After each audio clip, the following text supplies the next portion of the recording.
So it actually did do it wrong. What's that? It didn't update. Well, it didn't update from yours for some reason. So everything else was updated, but it didn't pop in the right way, I guess, for some reason. So Yeah.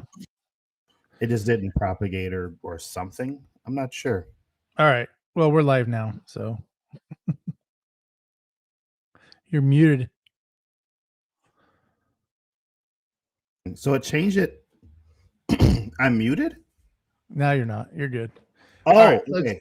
Let's ignore the we'll fix it Well, in it changed post. it on some, but not on all of them. Then that's yeah. Anyway, what up, everybody? It's Mike and Chad. We're gonna rename the podcast, by the way, but for today, it's still the Art of AI podcast. I'm the host, the talent, the I don't know, the executive producer of the podcast, and Chad's here too. I don't know exactly what he does, but say hello, Chad.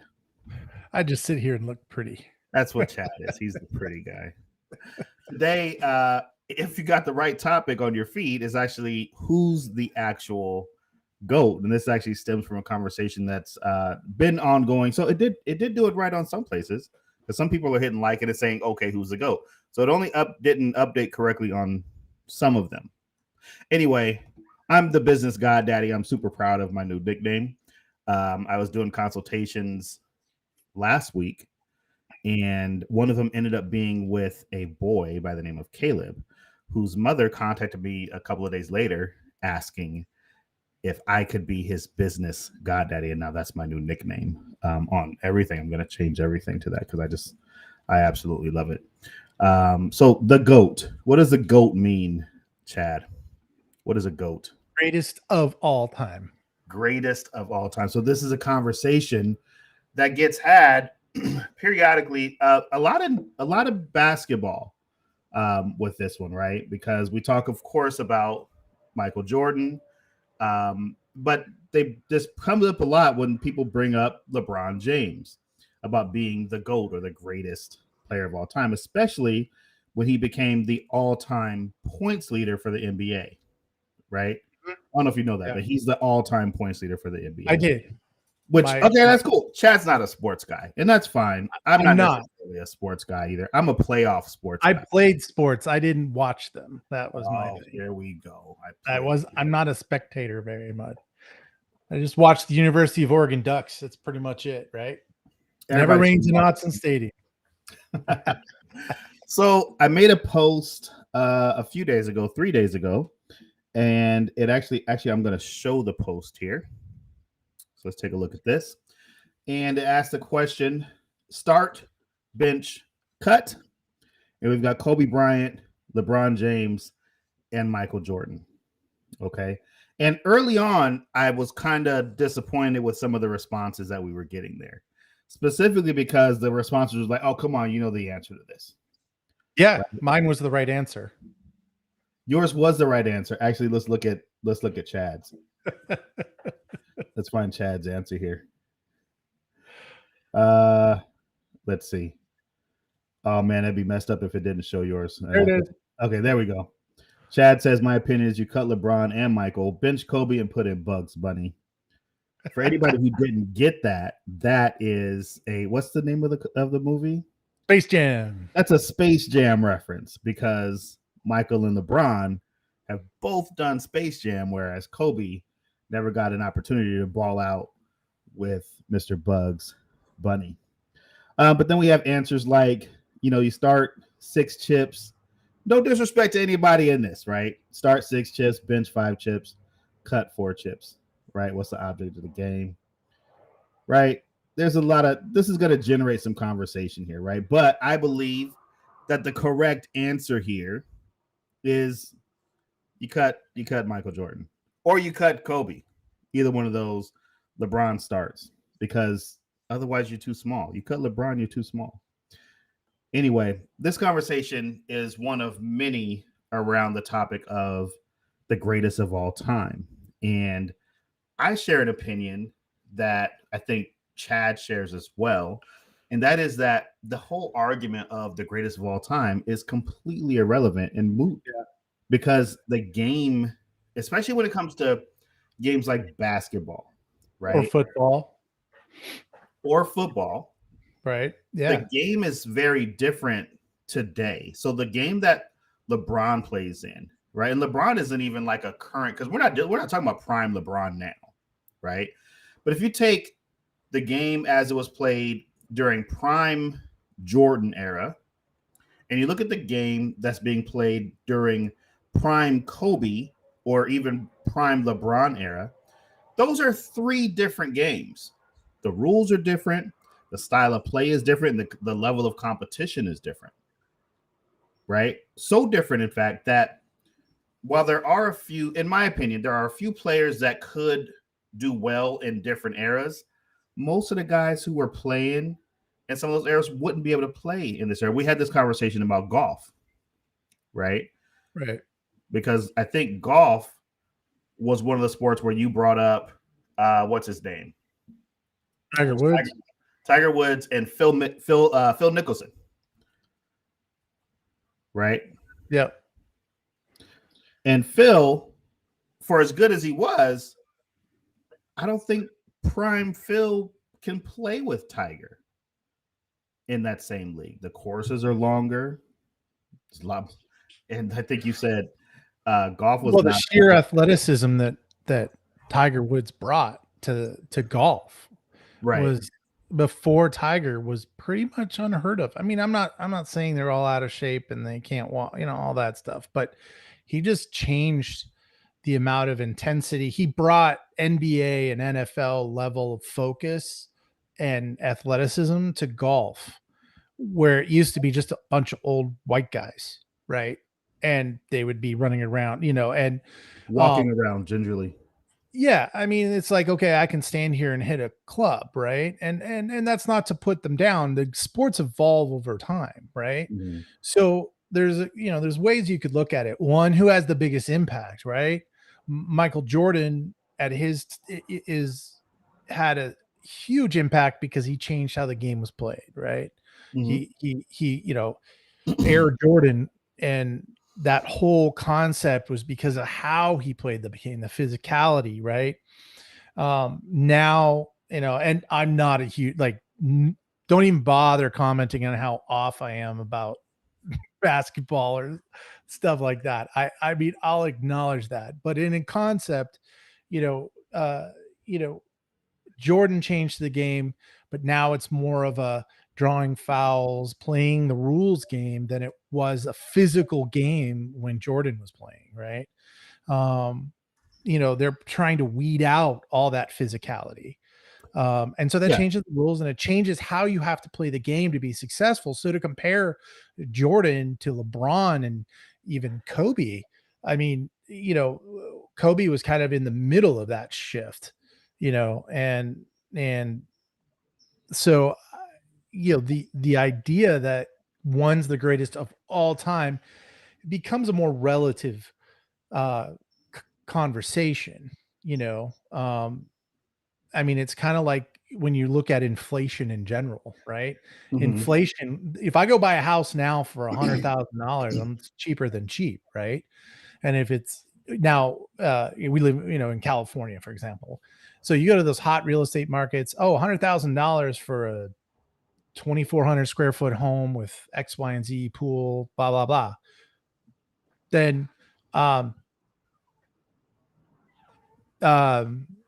but you go to the 1960s and all of a sudden you're buying mansions for $100,000, right?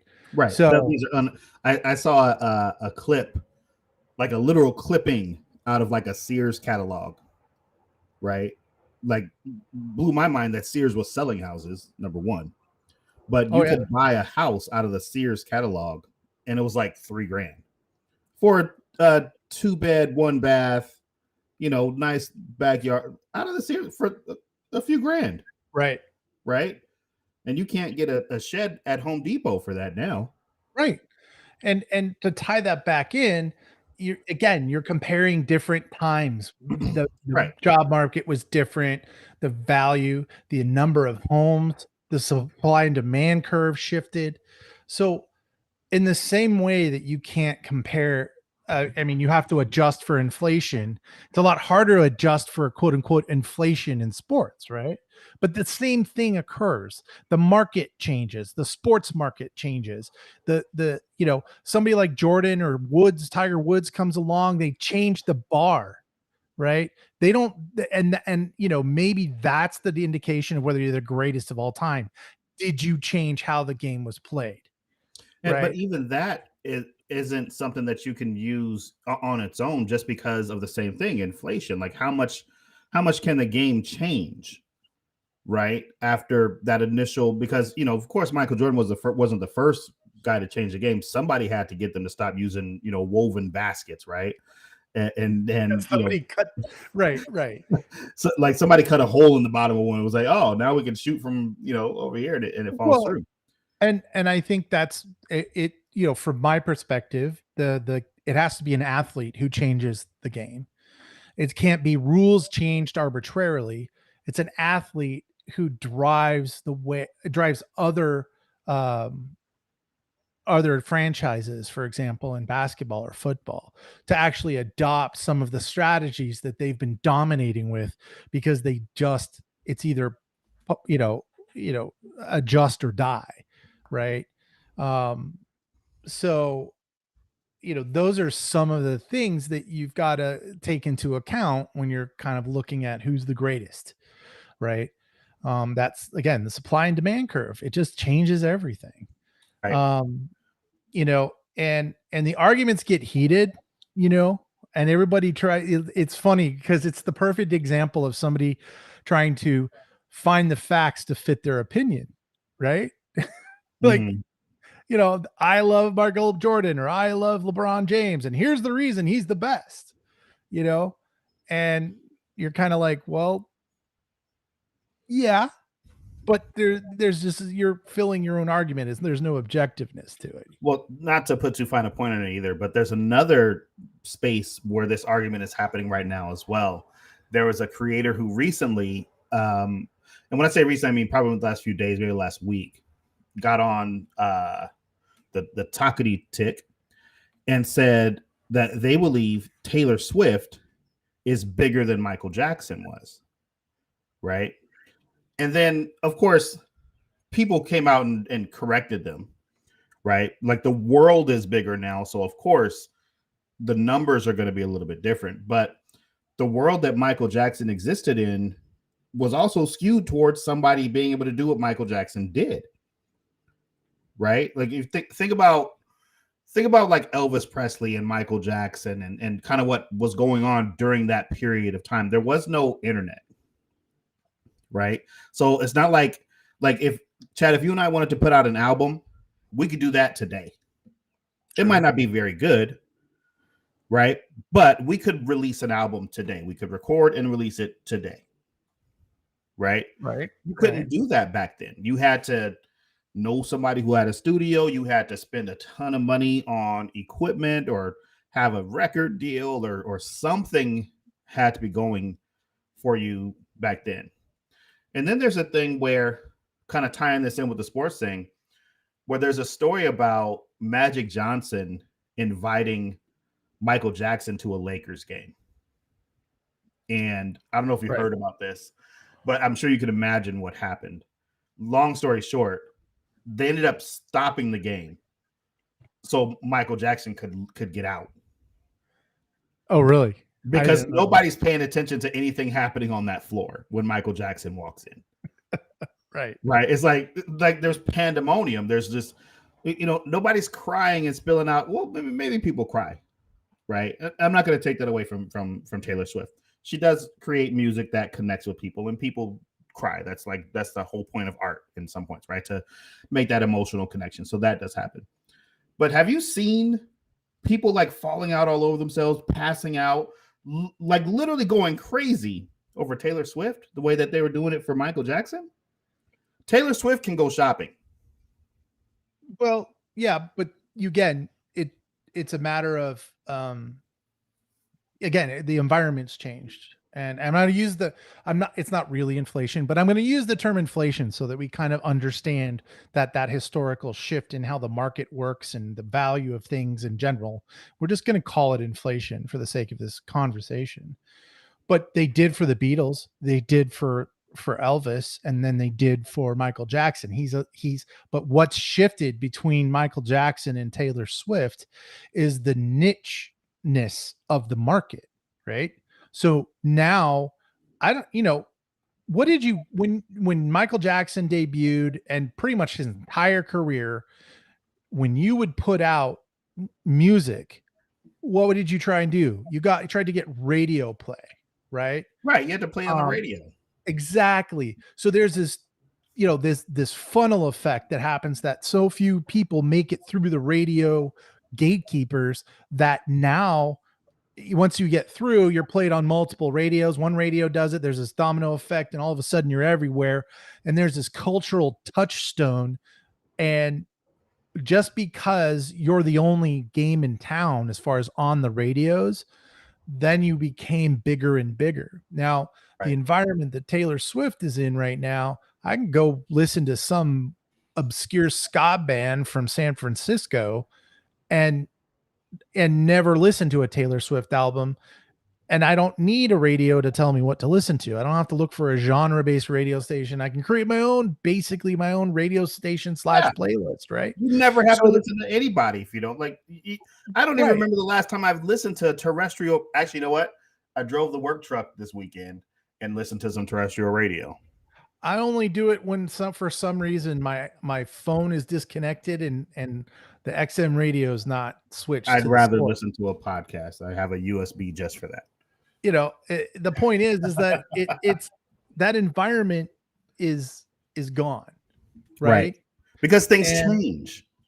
Yeah, things change, and it's hard to compare, because you can do it by sheer album numbers, but are album numbers like, how do you compare how often Taylor Swift gets streamed on Spotify versus how many albums were sold? How many people walked to the corner record store to buy a Michael Jackson album? Right. Because if the numbers are even now, they're not even. But even if they aren't even, she doesn't have the opportunity. Nobody buys music that way anymore. Right. Other than buying something on iTunes or Apple Music or any of the other purchase, most people aren't even interested in owning music. They just want to listen to it when they want to listen to it. The thing that drove album sales is the only way I can listen to Michael Jackson when I want to listen to Michael Jackson, because I'm not always in the mood for Michael Jackson, is to get the album myself and put in the tape when I want to listen to it. Now I just go to Spotify, type in Michael Jackson. I can create my own album based on, I want to listen to this song. I like this song with this song with this song. Now I've got basically my own album to listen to. And so in that vein, in that sense, that's why the greatest of all time is really a difficult thing to actually evaluate. In fact, I would argue that it's not possible, right? That there is a certain point that you could say, from this point to this point, LeBron James was the best. And this is the reason why, right? But to compare LeBron, it's like apples to oranges, right? And the point is that it all depends on how you look at it, right? And that brings us back to and the shift of the market. Markets are always shifting. Business is always changing. And you can make anything, you have to give meaning to the metrics. Somebody gives you Facebook ads and says you had 1,000 clicks off this Facebook ad.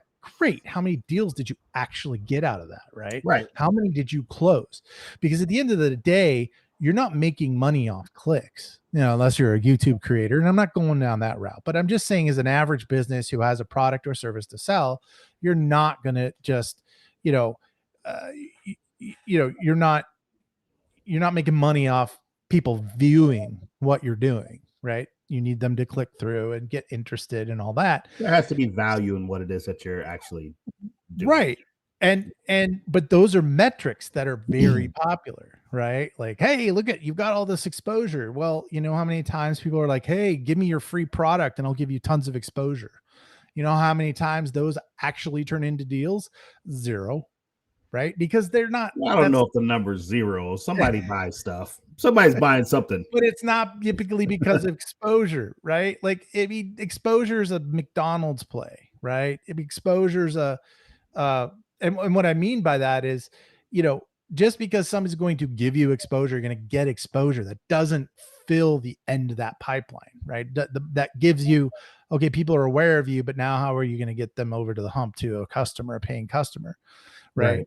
And that's all because of how people look at the metrics, how they're staring at the data, that what data they're looking at. If you look at album sales for Taylor Swift, I don't know that they really hit the level of, say, Michael Jackson. At the same time, would Michael Jackson have sold as many albums as Spotify was actually available at the time?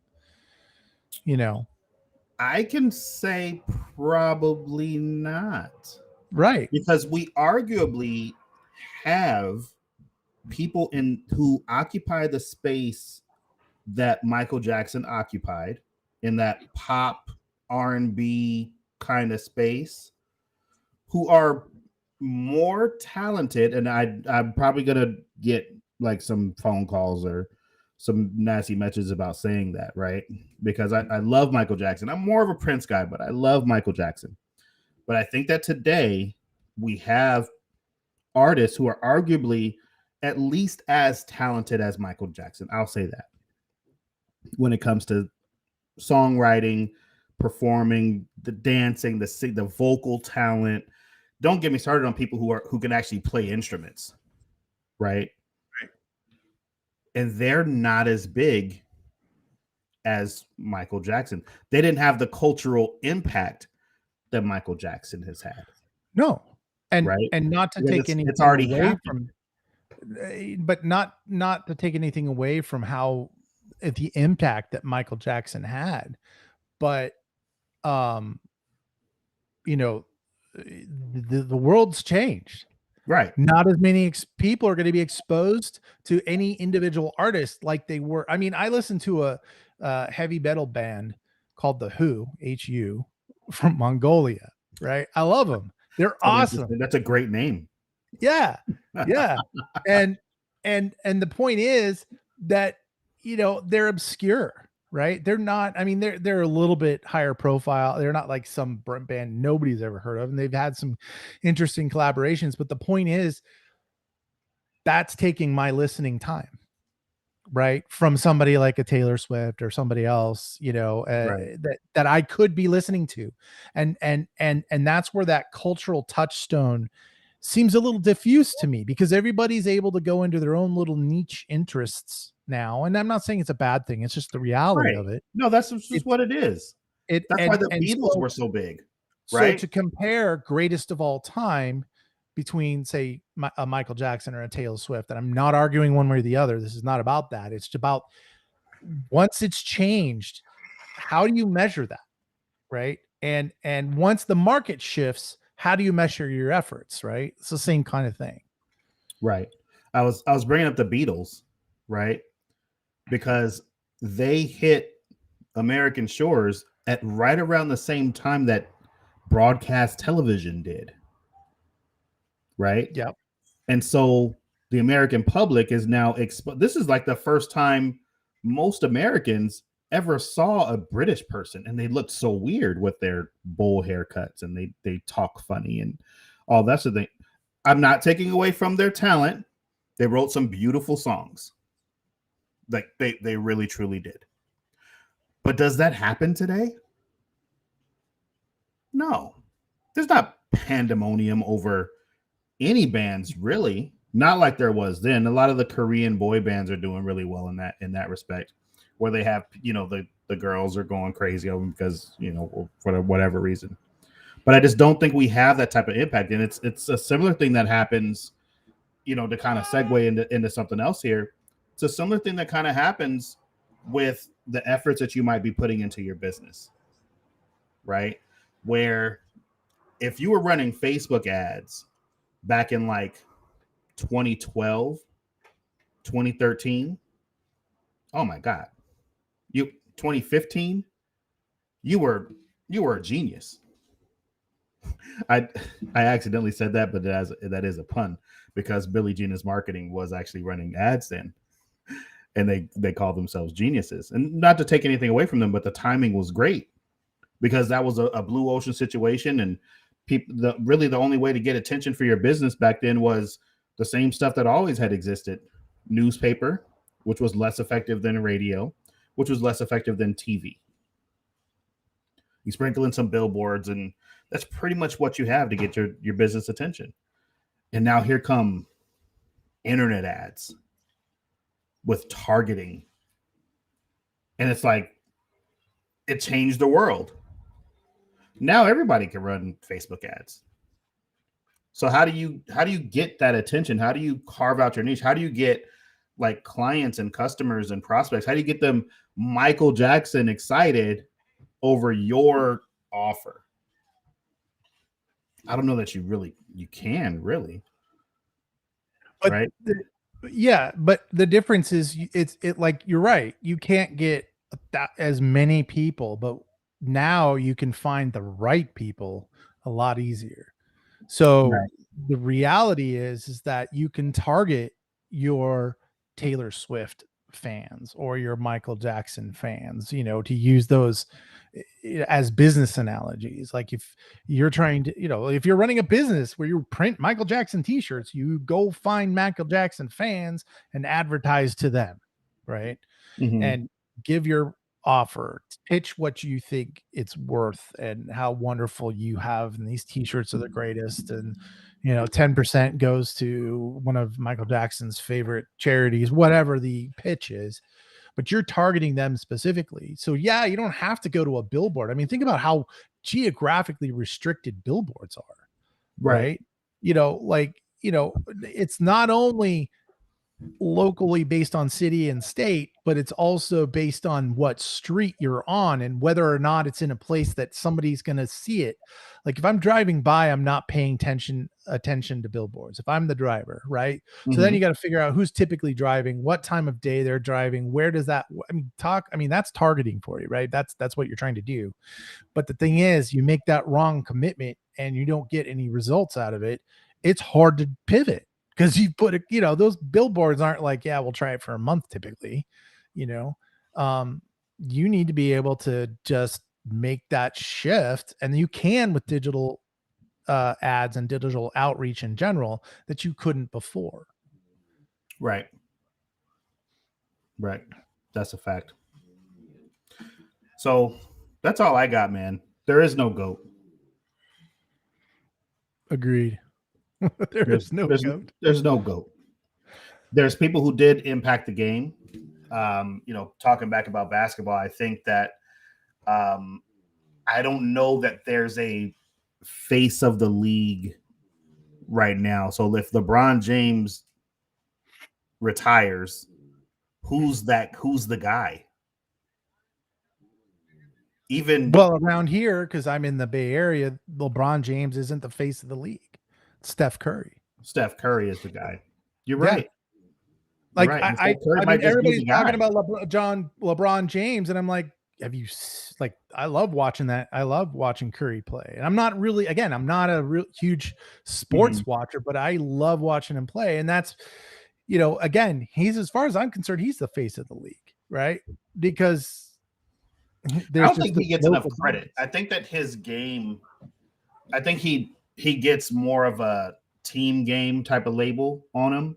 Plus, even though he's great in the paint, he's not backing anybody down. He's too small, but he's that distance threat, that pull-up jumper threat from anywhere in the gym.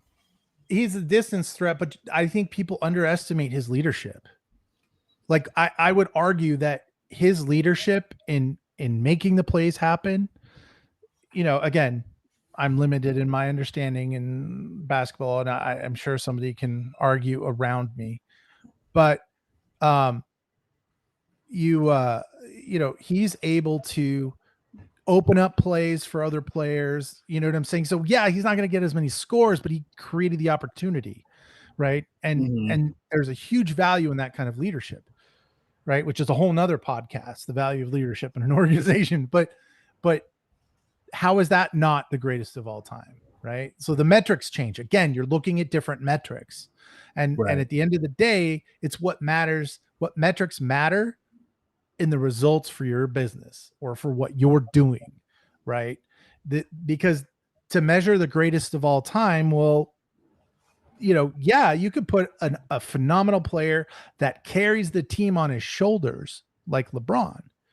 But does that mean he's the greatest player? Or is that it versus, say, a Steph Curry who builds a dynasty around him, right? Or has this, I mean, he didn't build it himself, but he led that dynasty, right? He was the leadership. No, I agree. You know what I'm saying? I don't know how you measure that. That's what I'm saying. I'm not taking away from LeBron, but you got to give props to Curry too. Oh, you're in the Bay Area. You're a little biased. I'm not. I just happen to be here. I'm biased, but I'm trying to prove a point, right? Like I'm not. I can't argue about LeBron, right? I Here's can't what I'll argue say about LeBron. There's a lot that goes on with that guy, right? But I hear tell that. Do you remember the play-in season, the COVID season? Kind of, yeah. The bubble season. Okay. Yeah, I know of it. The NBA as a whole and the players, when it came to time to make a decision whether they were going to play or not, they deferred to LeBron James because they were like, if LeBron doesn't play, nobody's watching. So what are you doing? And LeBron was like, we ball. And so they balled. That's who LeBron James is to the league right now. Steph, I believe that Steph is like, here's the thing. Steph Curry did change the game. People hate it. Because if you go try to run a game down at the rec right now, guess what everybody's doing? Still to this day, it was really bad 3-4 years ago. 3-pointers? Oh my God. Everybody's pulling up. You step across half court, you just got to be ready for it. They're pulling up from there. And they're doing Steph stuff. They're they're doing all. He did change the game in that way where kids are shooting from anywhere in the gym at this point. Right? Yeah. So he changed the game. Cool. He did. But they were deciding whether or not they were going to ball that season based on whether or not LeBron James was going to. What's up, boy? How you doing? You made it back. You rolling yet? Yeah. All right. Well, I think that's the end of the podcast. We got company now. To close us out here, we're going to do this right quick. Hang on. See if you can hear this.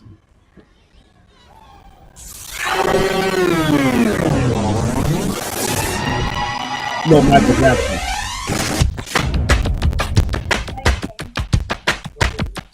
All right, for the Hour of AI podcast, I'm Mike. Dad, any parting word? Dad never has anything to say. Hammer. We'll see you guys next time.